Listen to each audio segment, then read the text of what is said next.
¿Alguna vez nos hemos puesto a pensar de dónde vienen nuestros deberes legales? Y no me refiero solo a lo que no podemos hacer, sino a lo que tenemos que hacer. Pagar una deuda, cumplir una promesa, reparar un daño. Bueno, hoy vamos a meternos de lleno en el origen de esas obligaciones que le dan forma a nuestra vida en sociedad. La pregunta parece sencilla, ¿verdad? ¿De un contrato? ¿De un error? ¿O tal vez de la ley misma?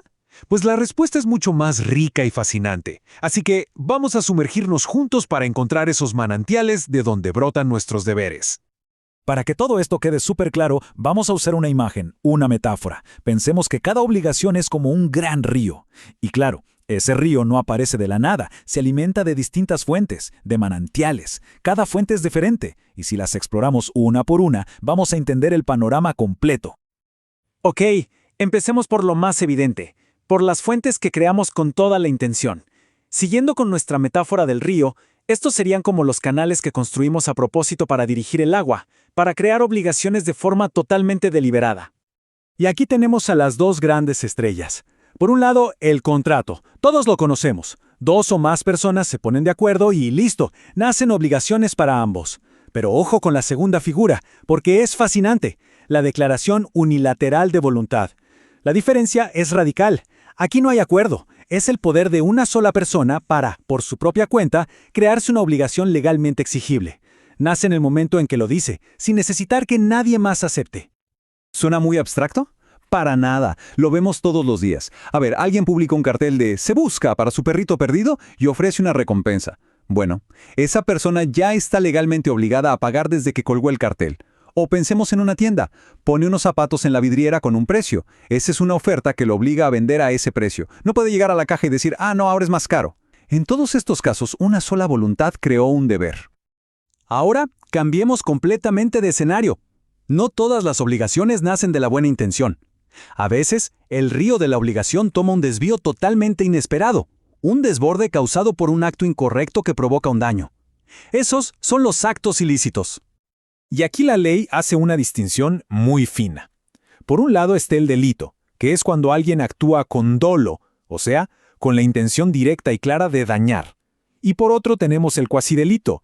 Aquí no hay intención de hacer daño, pero el perjuicio igual ocurre por culpa, o sea, por negligencia, por imprudencia, por no tener el cuidado debido. El clásico accidente de tránsito por ir distraído, por ejemplo. Miren qué interesante. El origen mental es distinto, pero el resultado legal es el mismo. Nace la obligación de reparar todo el daño causado. Y esto nos lleva a un concepto que es realmente sutil y brillante.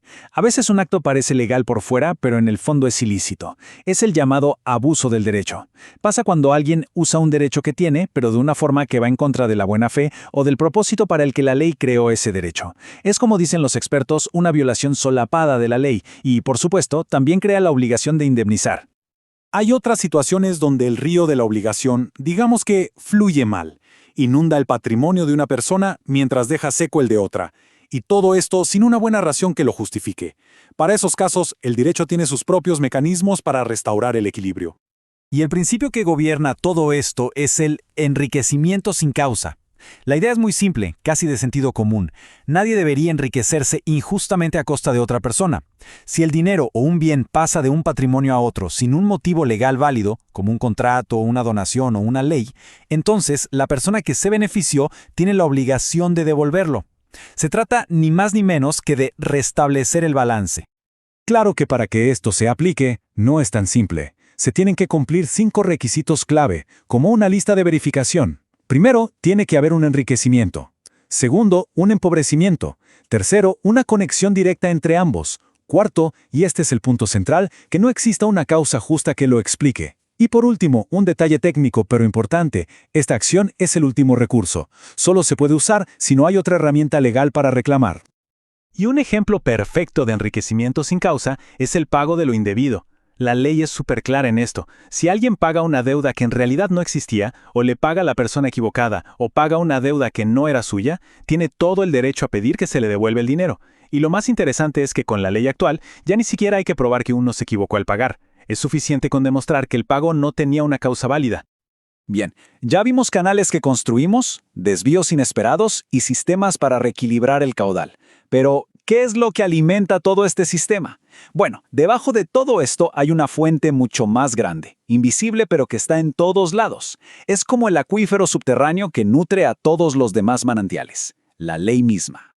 Estas son las obligaciones que se conocen como ex lege. En latín, esto significa simplemente que vienen de la ley.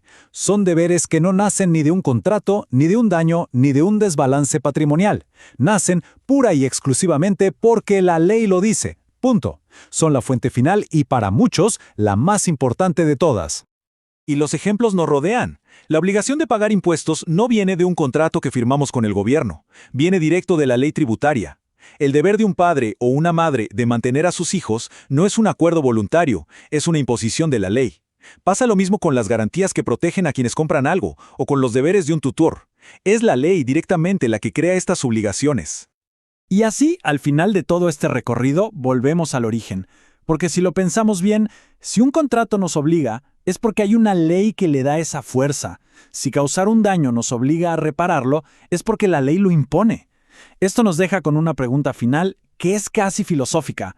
¿Son todas estas fuentes realmente distintas y autónomas? ¿O son solo diferentes caras de una única y todopoderosa fuente, la propia ley?